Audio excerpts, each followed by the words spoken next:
Hello, everybody, and welcome to this instalment of Sandy Speaks. This evening, I'm speaking to the photographer Bruce Peterson, who is in Boston. Good evening, Bruce. Good afternoon. Good afternoon for you. Thank you very much for agreeing to speak with me.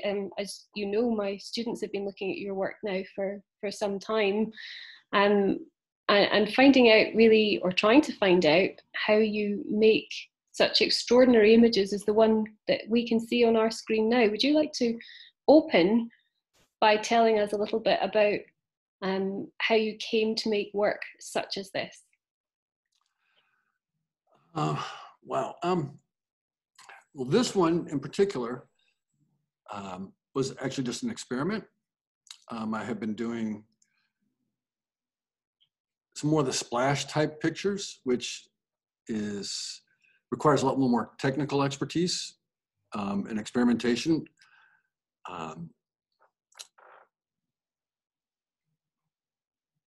So that, more to be just kind of prepared for an upcoming project where I'd have some of the variables worked out in advance.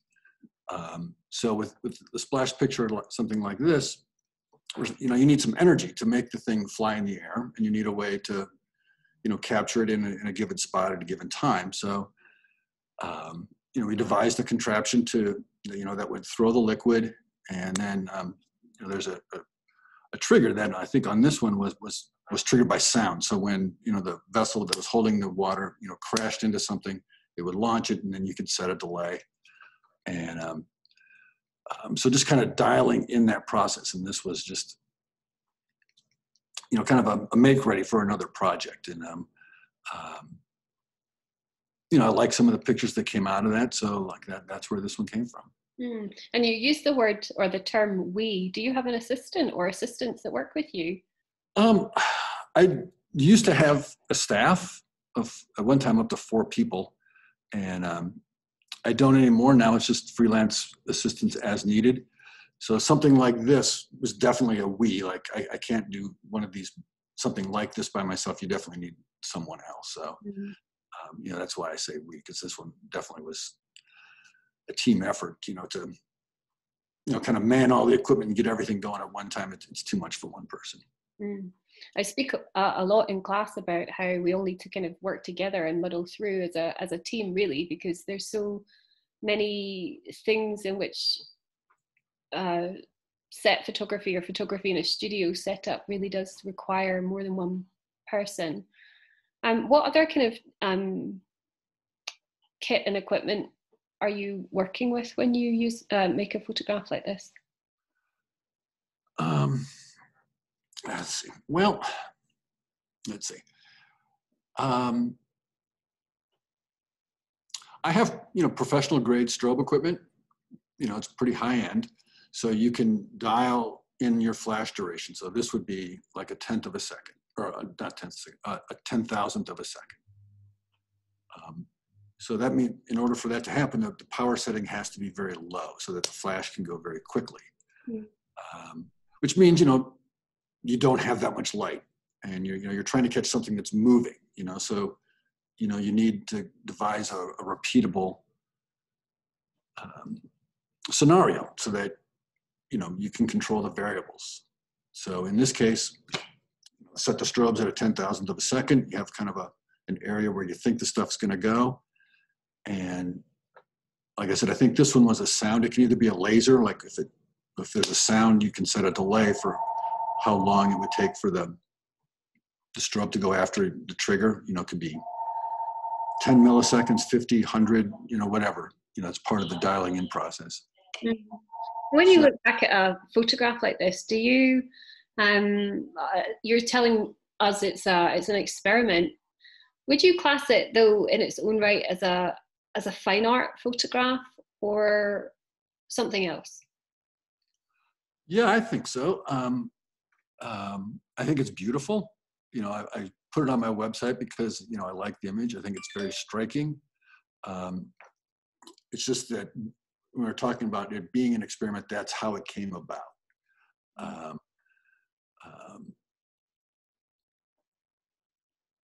So I've used some of these these kind of flash, splash, crash type pictures. I've been doing more of that on my own. Matter of fact, I just finished, this morning I cleaned up my studio behind me right before you called. Yesterday I was smashing Christmas ornaments. So for my Christmas emailer, which goes out tomorrow, 2020, kind of the year it was, I decided, my marketing person said, you should take some pictures of some Christmas ornaments. Just do your thing with those. I'm like, I don't want to do that. Maybe I'll just break them. So, that's another example of, this kind of, stop action photography. Mm. I'm just going to read a quote. A few weeks ago, I interviewed Robert Levers, who has a really fantastic blog called Discretionary Ligatures. And he had written very eloquently about you and about your work. And I suspect he either knows you or has met you, because he Yes. said, he has said his goal was to make his personal and commercial work indistinguishable. What came first for you? Your commercial work as a photographer, or being a photographer without ever having the notion to sell or market anything at all? Well, I started taking photographs in high school. Back then, it was film, you had dark rooms, and I would figure out how to do it in my bathroom at home, made a dark room. So it's always something that I kind of aspired to from a young age, and I went to art school. And went to the Minneapolis College of Art and Design. And at that time, there were kind of two distinct schools within there. It's the College of Art, College of Design. And, the design side is more like, design is problem solving. Usually the problem is external, like, you design, a page layout, or, product design, or a building, but usually the design is in reaction to an external problem. Where the art side, the art is more of like an internal problem. You kind of decide what it is you want to explore. And within the art side, I kind of straddled both of those through school. And at the time, the art side was more like, I went from 1978 to 1982. So that was like kind of like the height of the conceptual art movement, right? So the art department then was more about the idea, technique and craft, not so much. You had to be prepared to talk about your ideas. Whereas the design, like I said earlier, you're problem solving in response to an external problem. And, two very different approaches. And it became pretty clear to me, like on the art side, especially in the critical thinking classes,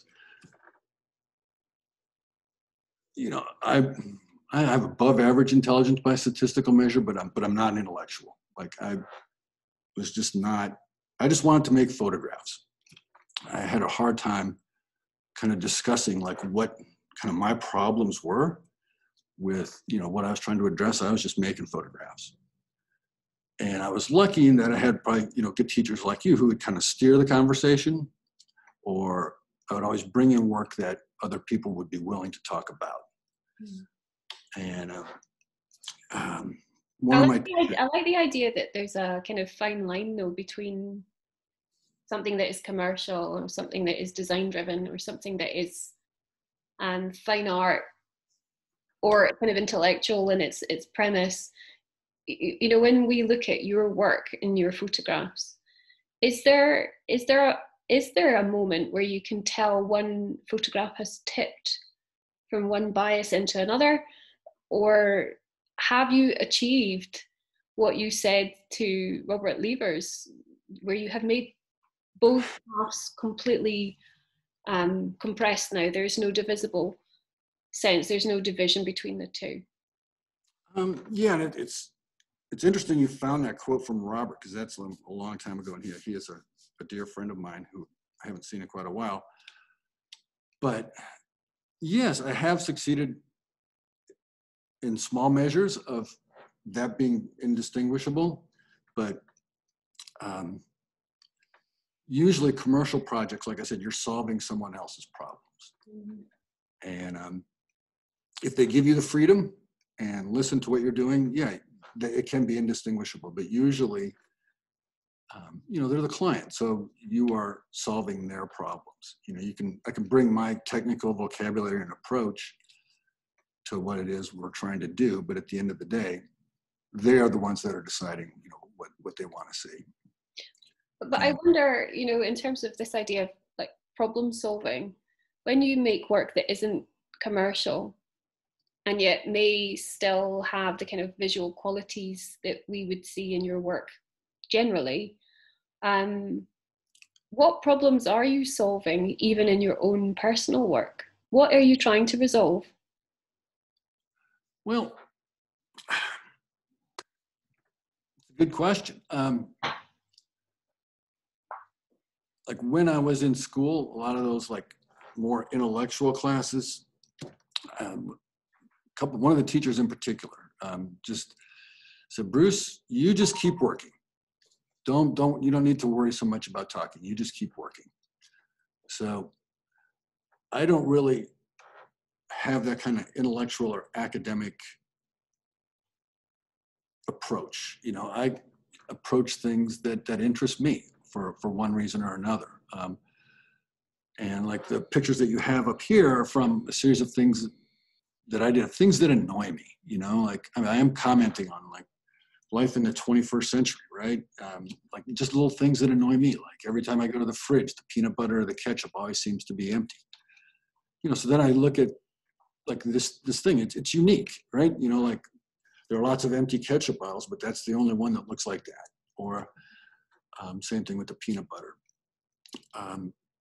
So are you elevating these objects, do you think? Are you glorifying them? In our earlier conversation, obviously people who watch these things know that I prep you with some questions beforehand.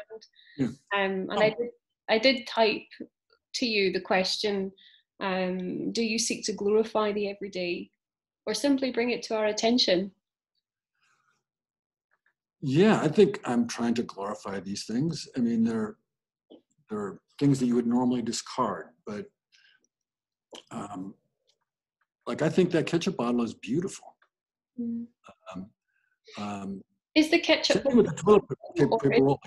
The peanut butter, like now I would maybe do that a little bit differently, but at the same time,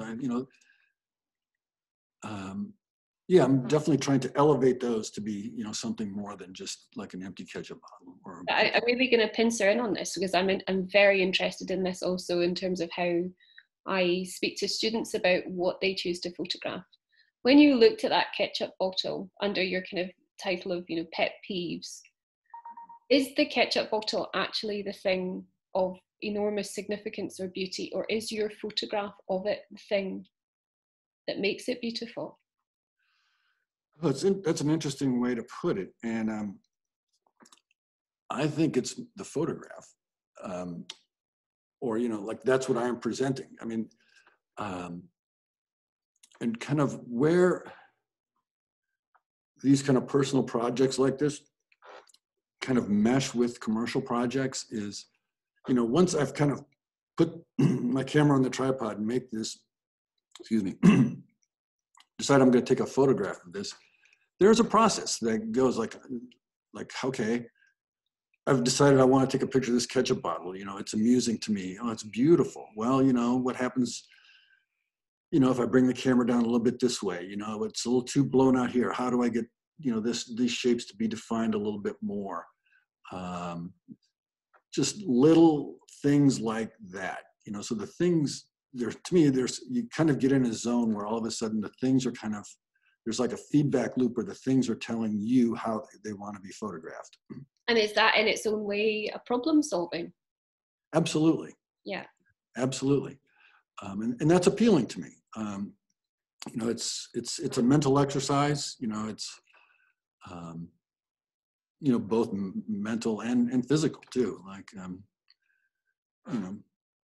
setting it up, figuring out what it is that you like, what you want to change.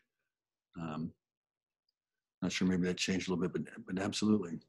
I mean, this is a very basic question, but I think my students would be interested to know, when you make photographs like this, it really, I'm assuming, isn't a one-shot thing, that you will be going through various iterations of the same image. Sometimes. I'm not sure what you mean by iterations, but one thing, so I started shooting film where, you would just get one shot at it. The technical manipulation isn't what we have today. So I try to kind of stay true to that, but certainly on commercial projects, like the ketchup bottle, like for my, this is a good example, the ketchup bottle, that is how the ketchup bottle was. Like, I didn't shoot 2 or 3 different ketchup bottles and put it together to make the one iconographic empty ketchup bottle.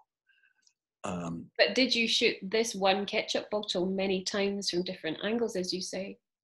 That's part of the kind of inner dialogue you have about what you're going to shoot. But then when you actually do shoot, are you actually photographing from a variety of angles? Are you actually photographing in a variety of lighting conditions, and then essentially making a decision after photographing about which image is the image you want? Or do you have an idea beforehand about the image that you then kind of shoot for?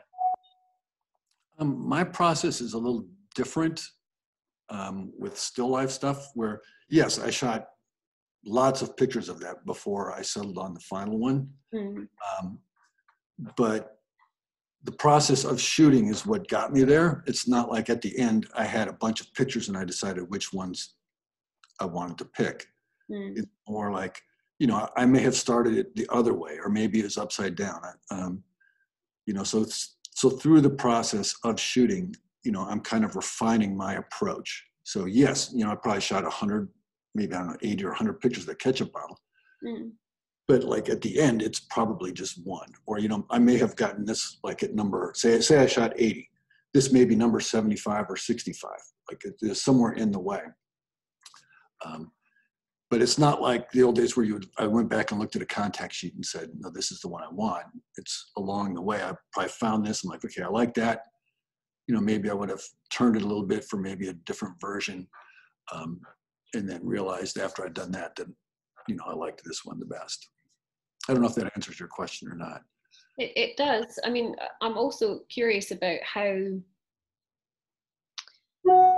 photographing things that are like this, that are kind of dirty or used, or maybe a bit sad, I suppose, and elevating them, how that then informs or feeds into your commercial work, where you're photographing things that are brand new, that are immediately appealing anyway. I've got a quote from you here. You said, I tend to be attracted to things that are used or worn, unique objects that have already had a life and have some character. I mean, does that make it harder for you to shoot things that are brand new?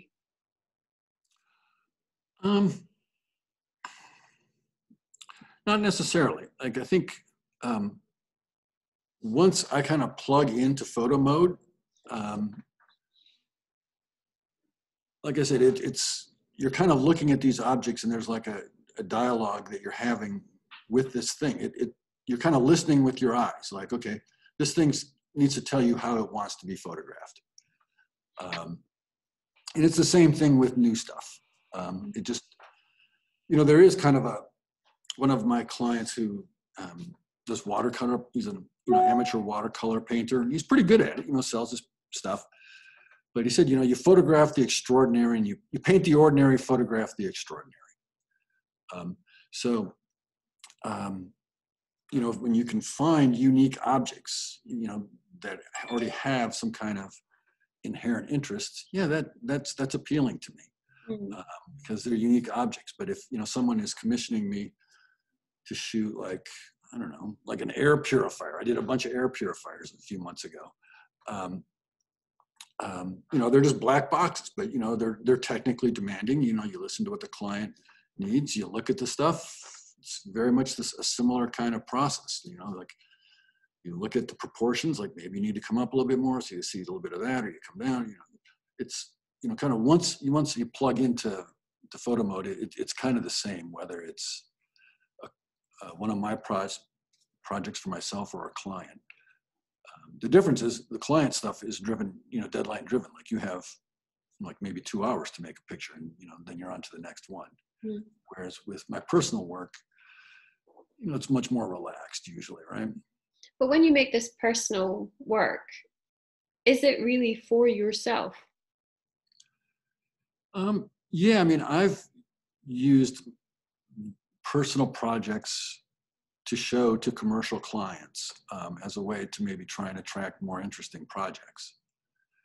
And I've had some success in my career like that. Like some of the biggest projects that I've had, I didn't even have an image of the product in my portfolio at the time. They would see something like a ketchup bottle. It's like, we want you to do what you do with that ketchup bottle to a pair of shoes.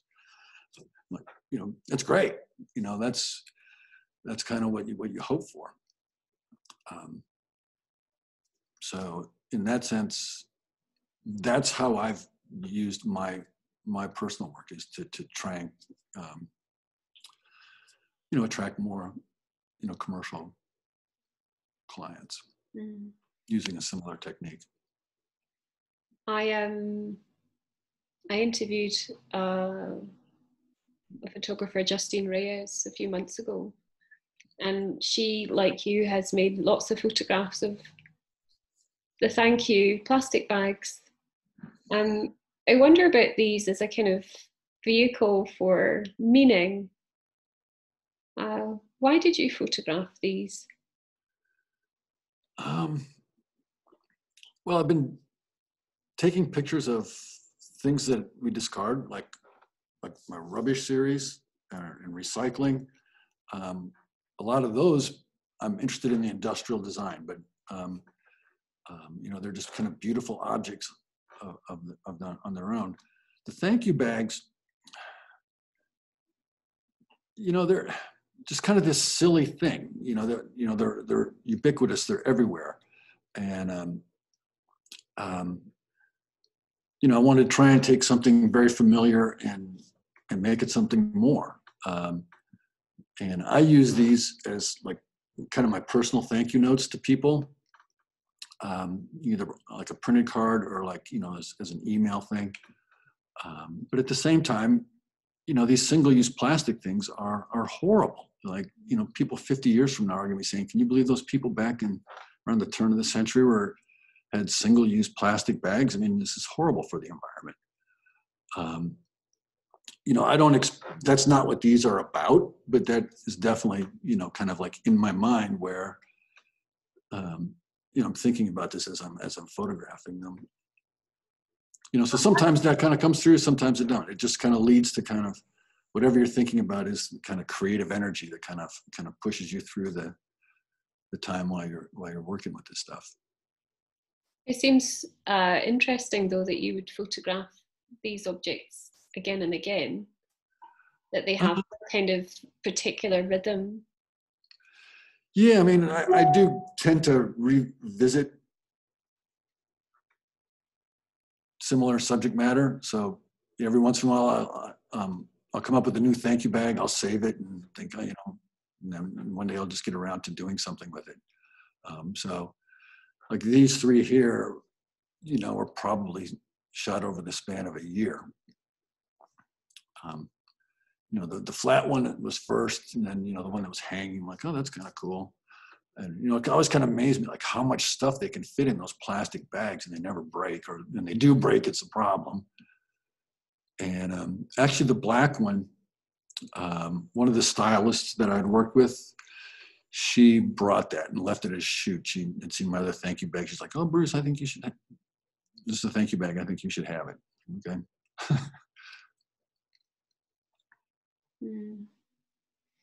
They really are sort of cultural icon though, do you think? You know, you photographing things that are really obviously familiar to all of us. They're in the, it's certainly in the West, we're familiar with ketchup and peanut butter, and these are photographs about experience as much as they are about objects. But I wonder, you know, it's very easy for me, having not spoken to you about your work, and even after reading the website, that, you know, I appreciate that there is a reason for all of this. But it's also interesting how I and others would build up kind of these narratives about what you're doing and why you're doing it. And for example, with the thank you bags, as soon as I saw them, immediately rushing to make a parallel between you and another photographer, completely disparate, completely different. And I did wonder if there's a much more loaded kind of political, cultural message in these photographs. I mean, lots of things that you photograph seem to return to this idea of being discarded, something being lost, abandoned. But should I read anything into that?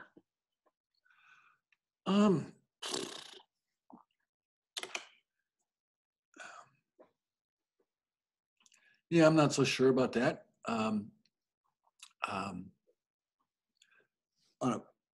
When you were asking earlier about my commercial work and my personal work kind of coming together as one. So the one on the left, this is definitely like from a commercial assignment where they just kind of gave me a carte blanche.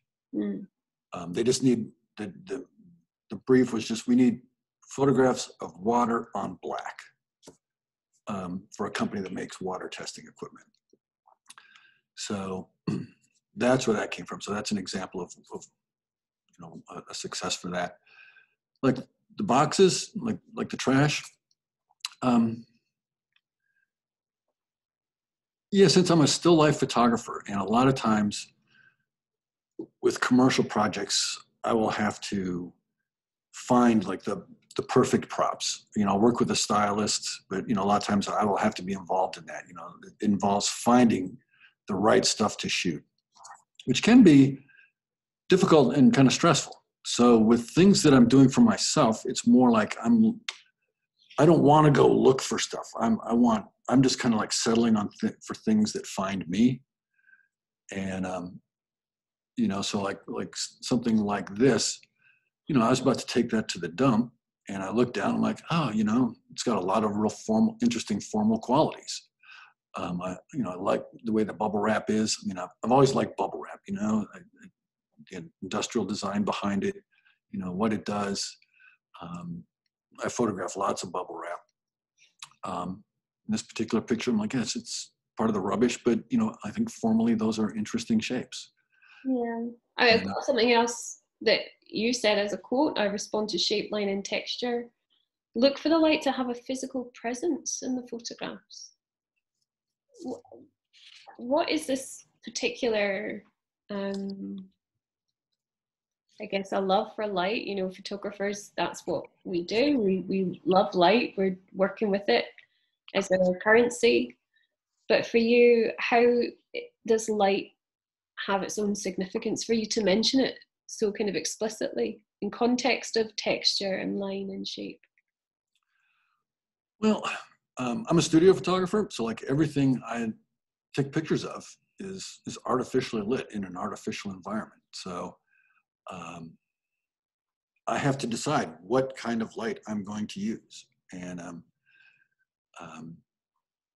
one of the, I guess I can answer that with like one of the questions you asked about audience. One of, see, hold on a second, let me find it.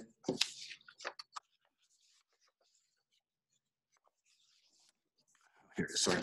An assistant that worked for me when I first started out, you know, didn't make it as a photographer, but ended up becoming an art department chair at one of the private schools north of Boston.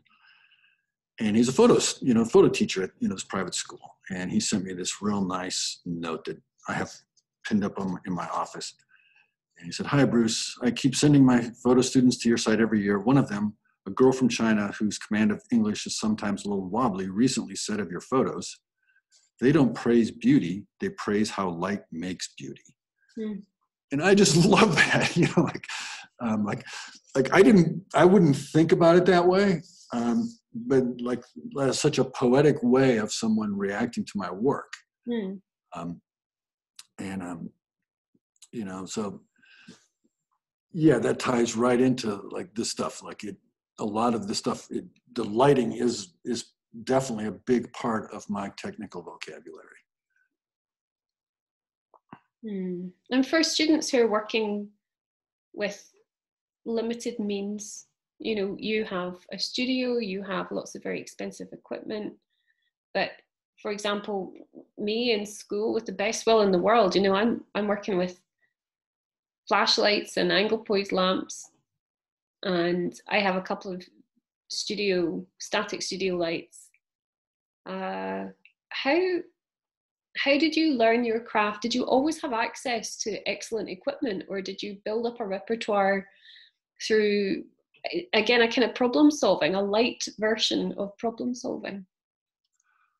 No, I've not always had like top of the line expensive gear. It's definitely problem solving. I can say to your students, you could just look at like Edward Weston's work. He made a lot of those famous photographs, like the peppers, like by a window, and his enlarger was a light bulb, right?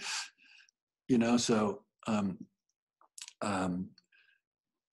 can just kind of make do with what you have, and count your blessings that you have the digital equipment now that makes it so much easier.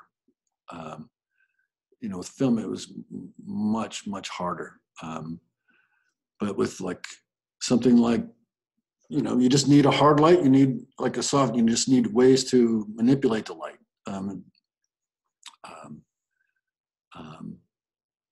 not quite sure where to go with that, but you just learn to use what you have. And in using those things, though, whatever they are, what do you hope the audience sees? I'm like anyone else. I like it when people are affirmative and like they like it, or they'll say something nice about it. But I don't really have like a goal or agenda or what I'm hoping the response will be.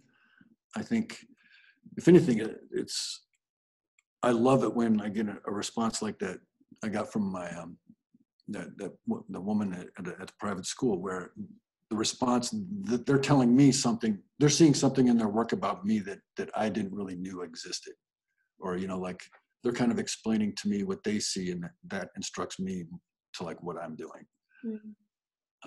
It's, I don't know if that's kind of dodging the question, but no, I'm going to come at it from a different point of view, though, which is when you show your work, I access your work online. Obviously, I'm looking at it backlit. I'm seeing it on your website, for example. If I were to walk into a gallery and see prints of yours on the wall, well, actually, I'm interested to know, do you ever show work in kind of like a traditional exhibition format? And when you do, what have you noticed about your work and how the audience interacts with it? I have shown my work, honestly, not a lot. I will occasionally get invited for stuff, but I haven't really kind of sought out like that, like the fine art market, for one reason or another. If you were to walk around my studio, I do have this stuff printed out. In the old days, if you wanted to get work, you would have to bring a portfolio around. That is one of the things that has definitely changed, and my work definitely changes as a result, is when it's printed, you have to pick a scale, right? If you're seeing something, it's 1,000 pixels 1080 pixels on your phone is much different than seeing a print that's 24 inches wide. So when you do have to print the stuff for exhibition or for sale, the scale and the craft that goes into the printmaking definitely plays into it. So that is something that does not come through like in the electronic media for sure. Because you do have to decide, okay, like this acorns, like I have this acorn picture in my studio, it's blown up to 24 inches square, so it's much different at that scale than what we're seeing here. For sure. When you show work like this, as you know, I've used your work as a kind of counterpoint and a juxtaposition with Keith Dotson's photographs. And looking at this work, and I see something that's a natural form. Nonetheless, it really does look like it belongs to man. It doesn't look man-made as such, but it looks like it belongs to man. You've kind of tamed it in that studio setting. Is that because that's what you know to do, or is there another reason for that? That's a good question, and I haven't really thought about it that way. So the picture of the acorn roots, I live under a canopy of oak trees. So you just get bombarded with acorns, like thousands of them every couple of years. And in the spring, if you don't pick them up, in the spring they sprout. And so I picked them up because they're like unique objects. They're something that annoys me. This is a recurring theme for me. So every time I bring them in the studio, I try and do something a little bit different with them. So yes, I mean this is definitely a contrived studio photograph of a natural object, but I'm mostly just looking at them as formal elements. There's a meticulousness in how you photograph everything. But even in like the second image on the screen just now, the sense of order and control is so powerful, very precise. Precision seems to me to be very important to you. Oh, absolutely. Like, I'm a studio photographer. It's about control. And actually, it's funny because even in the work that you make about things that might appear to be in themselves as objects quite chaotic, the discarded objects, even the ketchup bottle has an element of the random about it, but you completely annihilate anything random. Yeah, it's all about control, like the lighting, the environment,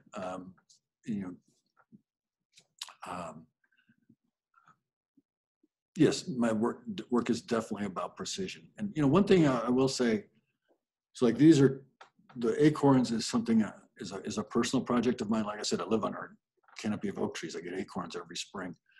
The picture on the right is from a commercial project. So that is definitely a team effort, with the stylist and me. We have a couple hours to make this picture. These are all microgreens. Like, how do we do it? So that's more of a collaboration.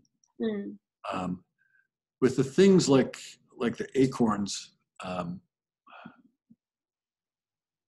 I usually try to, when I position them, like balance them in real life. Like there's not really a whole lot of like added support. I try to figure out a way to like have them balance each other, like a house of cards, just so like there's a natural balance that somehow that seems like appropriate to me, that things should be kind of balanced or, formed naturally. I mean, I may persuade them, I may keep persuading them, or, there may be a little persuasion under one of them, but, that kind of natural gravity is definitely part of my vocabulary in putting together images like that. Did you start out always working really this way though? Like as a still life photographer? Hmm. No. And also, you know, I'm very interested to hear if you can share with us your influences. I mean, you've mentioned obviously Westman. Yeah, I mean, that was just easy because, like, you know, he didn't have any equipment, but, you know, like, you know, created these masterpieces with nothing. I'm sorry, could you ask me that question again? Well, I was wondering, have you always photographed really in a very similar way? And then that kind of leading into over the years that you've worked as a photographer, how have external influences, I suppose, and especially the influences of other artists really informed or impacted what you do? Oh, that's a big question. When I started my career, I wanted to be a portrait photographer. And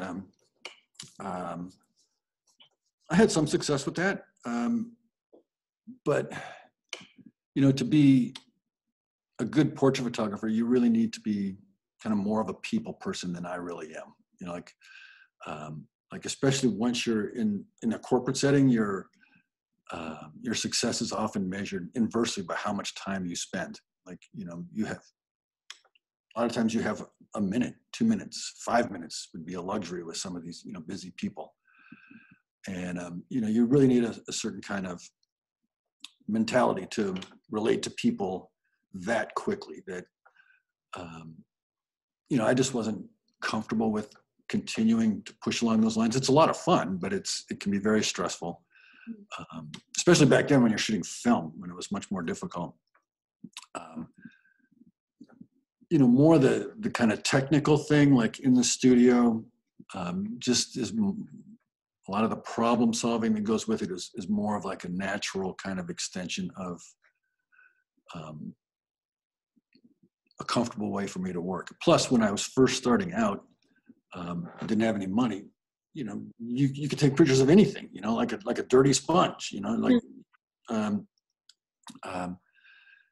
it was kind of easier to kind of build up a body of work with no money, with just seeing what I could do with the things that I found around me, as opposed to like trying to talk people into letting me take pictures of them. So that interaction between human and human, when that's removed, but it's human you as the kind of the god of small things, I guess, and you're looking at these objects.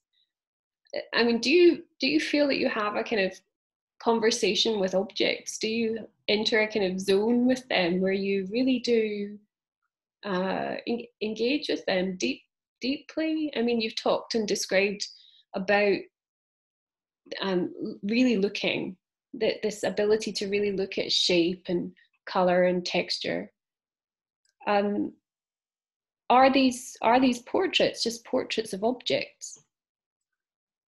Oh, that's very insightful. Yes, absolutely. Yes.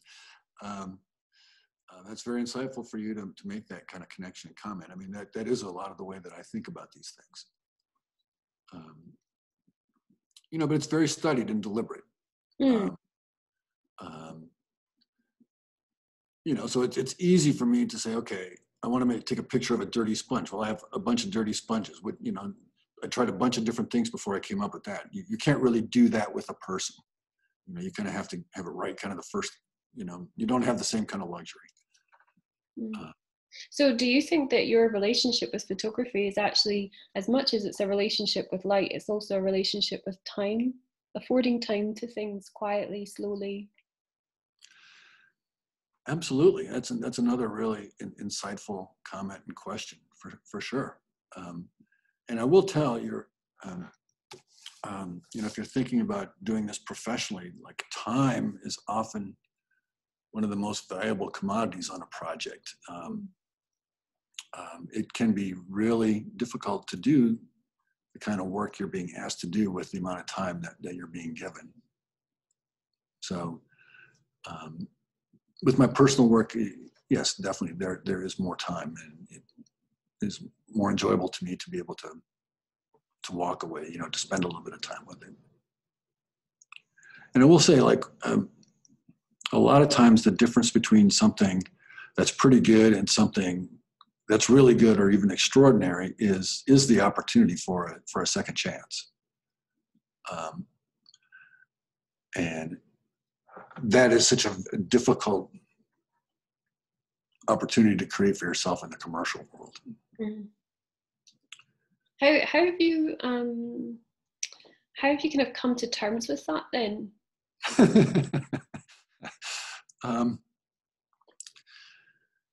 You just do the best you can with the time they give you. Mm. You know, sometimes you may redo it over on your own, or you talk to them about more time. So that kind of leads to something I'll share with you. Like several years ago, I was at like a portfolio meeting where I got invited to present a portfolio to one of the premier ad agencies in San Francisco with a couple other photographers. And one of the other guys there who I was talking with, he used to be Irving Penn's assistant, right? So you know who Irving Penn is, right? Of course. So he's certainly one of my heroes. And I asked him, like, so how much film did he shoot? He's like, tons. I'm like, really? Like those still lifes that he's famous for that are in the Museum of Modern Art. He's like, we would shoot 8x10 film, send it to the lab, wait for it to come back, and then make adjustments. They'd work on those pictures for a week. And I'm like, it just really bust my bubble. I thought, someone like that would just walk up to it and nail it. But, so, and I've heard other similar stories of, very accomplished people and, the resources that they can bring to projects. Mm. And it made me realize, like, a lot of these people who are very accomplished, they're not that much more talented, but they're talented at creating the opportunities to use their talent. Yeah. And that is really a skill to be admired, because especially in the commercial marketplace, time is, you're always under the gun for time. And so to push back and say, oh yeah, if you want one picture, it's going to take you a week. Like, he probably couldn't get that now, but in his day he could. So that's why it's in the Museum of Modern Art. I'm not sure if that answers your question, but no, but it's very useful for my students to hear this, really, from somebody who's living the life of a again, I would say a proper photographer with a capital P.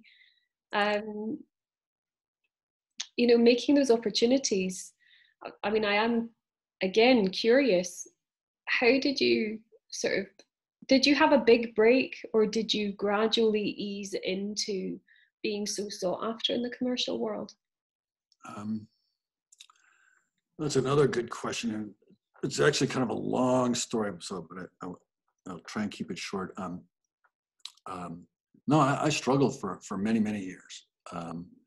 I tried to stay true to my art, and it was not an easy go for me. But at the time, I was paying someone to show my work to advertising agencies, and she was seeing the kind of response that I got, but I just wasn't getting any jobs. So she offered to represent me. So I had a rep for several years, and eventually, this big project came in. Where like I was saying earlier, like I didn't even have a picture in my book of a pair of shoes. I was hired by a major shoe company to do a major campaign, and with that job, I went from like really starving, wondering like, am I really going to make it, to like, one piece of paper got me out of debt. But it was enough money to put down as a down payment on my house, and buy my fiance at the time a wedding ring. So like that all came together with one project. So it's kind of a fairy tale story, but it did happen for me, and I had a couple. Do you think this fairy tale could ever happen now? What's that? Do you think this fairy tale could ever happen now? I mean, we are obviously shooting in very different times. I don't know if the marketplace maybe isn't different, but the way people approach the marketplace is very different. So I think kind of like a personal gravity or a sense of power can be so easily fabricated in the digital world. Yeah, that I really couldn't speak to, but definitely work is different than it was when this happened to me, you know, and so like the amount of money I get paid for jobs has definitely gone down since that time too. Um, an interesting thing I'll share with you is when we were shooting film, you know, before like the whole digital thing, on your briefs that you would get, you know, usually by fax or like by courier, people would type it on a piece of paper and put it in a cab and send it over to your studio. You know, the deadline would say, okay, you know, art is due by, you know, Friday at 5 p.m., but it was always art. Now, those kinds of briefs, you know, come in an email. It's no longer referred to as art. They're called assets. That is the term. So that's kind of what has changed over the arc of my career as clients, you know, that's just a semantic difference, but I think it's a big kind of conceptual difference. You know, like art is something special and revered. You know, assets are something to be acquired at. But is that why you think that you also have such incredible longevity as a photographer? Is that because you began really you've used the word integrity actually about your own work already. There's an integrity to your art that though you may be a commercial photographer, the fact is that what you shoot is going to be art because of those quiet conversations with objects, because of the endless scrutiny of their qualities and their materiality, I suppose. So do you think that sets you apart? I hope so. Yes, I do think so. The challenge that I'm having now is there are fewer opportunities for that. Yeah. Because when the dominant mode of communication or for selling something was print advertising, you know, you needed a certain level of expertise and skill, you know, to work in that arena. And, you know, it was expensive, you know, like, you know, some of those ad campaigns would have millions of dollars behind them, you know, to put a picture on the back cover of a consumer magazine was incredibly expensive. So, but now you don't need the same level of expertise, you know, for the digital world. So like this picture you have up of that grease syringe, you know, is a good example. You know, that's a wonderfully colorful picture, but like I've had to print that a couple times and it's incredibly hard to print. You know, like those colors just don't exist in 4-color reproduction. So like, you know, in its day that would have been, you know, or even today, like if you were to say, okay, I've made other photographs like this that people have responded to and saying, can you do this with something else? You know, for print, you know, it does require a higher level of expertise to, you know, because that magenta is just never going to print. So that kind of drifts a little bit from what you asked, but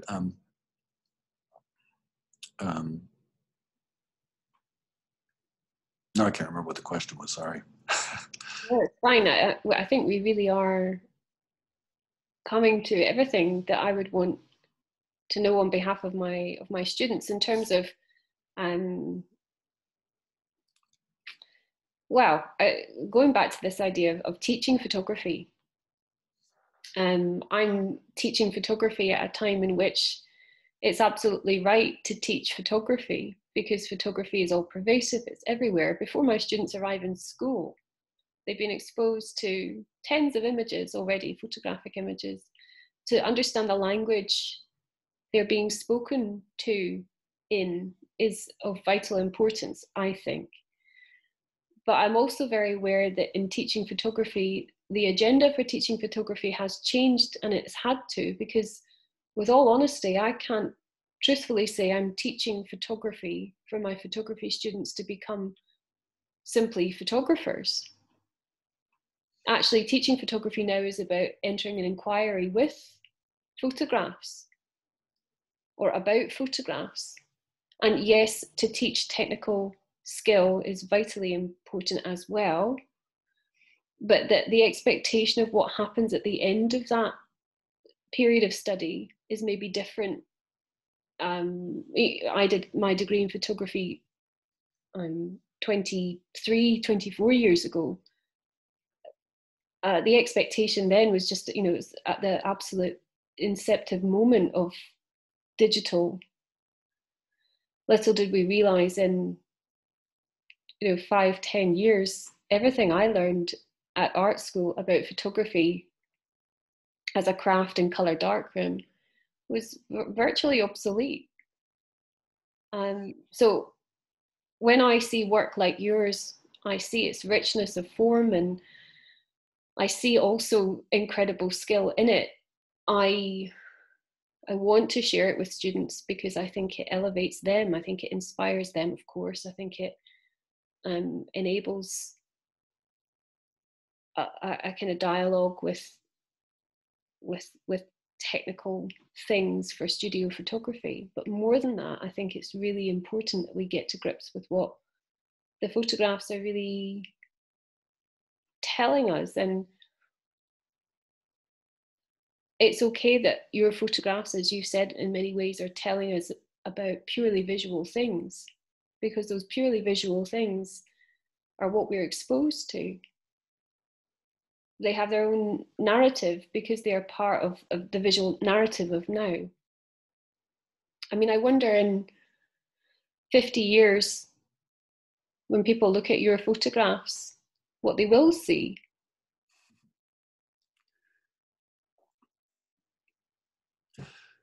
Hopefully somebody's looking at them.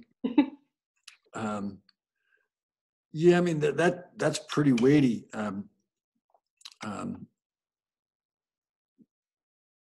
Yeah, I don't tend to think that far out. I'm just, trying to be like in the now, but, that was, very eloquent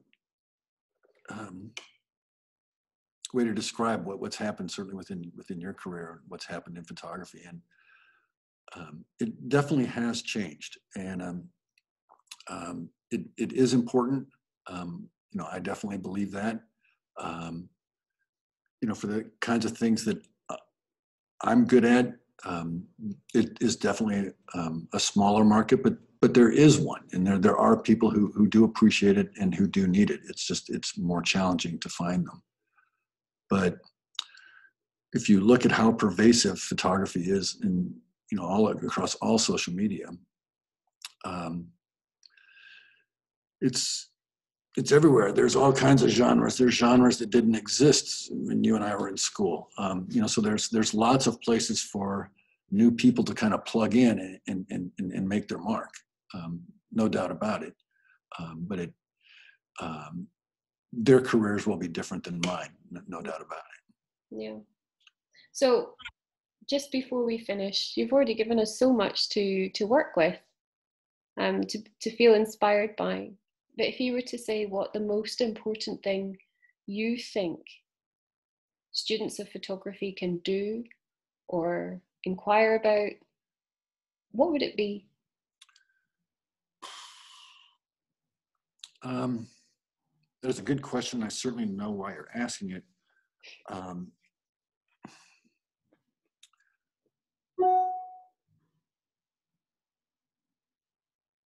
From my, when I entered the marketplace, it was a few years, earlier than when you went to graduate school or went to school. The marketplace is very different than it is now. So, if you want to use like my career as any kind of guidance, I would just say when you get out of school, you're going to realize that everything is a business. And, a lot of the people who succeed are people who are good at business who just happen to be photographers. I'm a photographer who was kind of forced to run a business to survive as a photographer.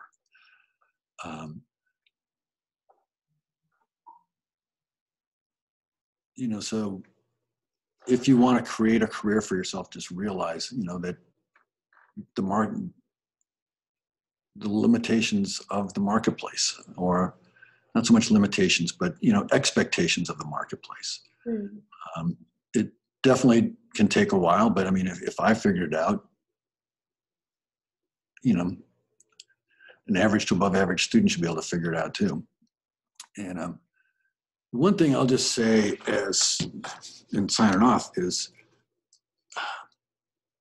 I've been very, very lucky and fortunate. Like I said, it was a struggle for me to begin with, but I've never had a real job. I've never had a salary. I've been able to pretty much go out and use photography, make my mark on the world and the marketplace on my own terms, for better or for worse. But I've enjoyed an incredible amount of personal freedom that has been wonderful.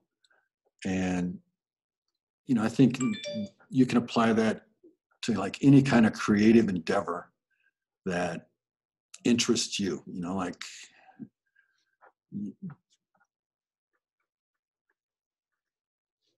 if you're passionate about it, you have the drive and the will to succeed, you can do it.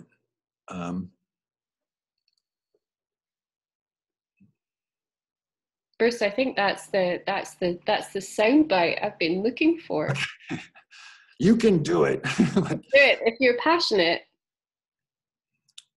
The shakeout process works, so there will come a time where you will really question, like, do I really want to do this? And, if you can kind of motor through it, yeah, you can, but, you'll be tested. Well, and I'll say your students are probably very lucky to have you. You've asked excellent questions. And I don't know if they always feel that way, but Bruce Peterson, thank you very much for giving us your time, but also sharing your expertise with us. It's been fascinating. And very enjoyable. Yep. Thank you for your interest in my work. I've enjoyed speaking with you. Good luck to all your students. Thank you.